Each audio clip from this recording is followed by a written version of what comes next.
This is Channel 2 News, coverage you can count on.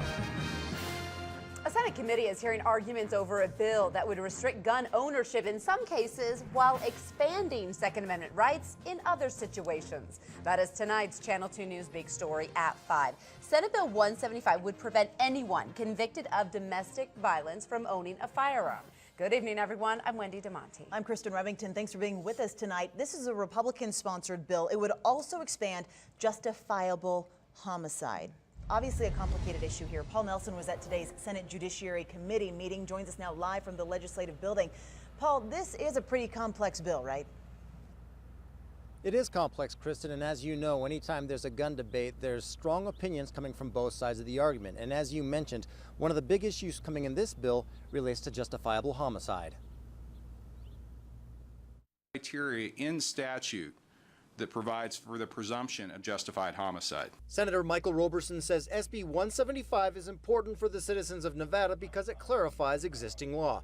In particular, this bill expands the definition of justifiable homicide to include entering an occupied car unlawfully and with force. We're talking about carjacking. Just to make it clearer that a person does have the right in an occupied vehicle to protect their life. These laws embolden individuals to settle conflicts by reaching for their firearms instead of using their words. Lucy McBath's son Jordan Davis was shot to death in Florida when he was 17 years old. She worries that this law could result in more innocent lives lost. We're expanding the shooter's ability to be immune from any accountability for his or her actions. Sponsors say the bill would make victims of domestic assault safer and crack down on people that have a restraining order against them. It'll help protect individuals in domestic violence situations from not allowing those individuals to have in their possession or purchase a weapon. I think this bill, unfortunately, defiles some of what the domestic violence issues are by including in it gun bills, essentially, that expand the opportunities for innocent people to be killed. If passed, the bill would allow CCW holders from other states to carry a concealed weapon in the Silver State. This will allow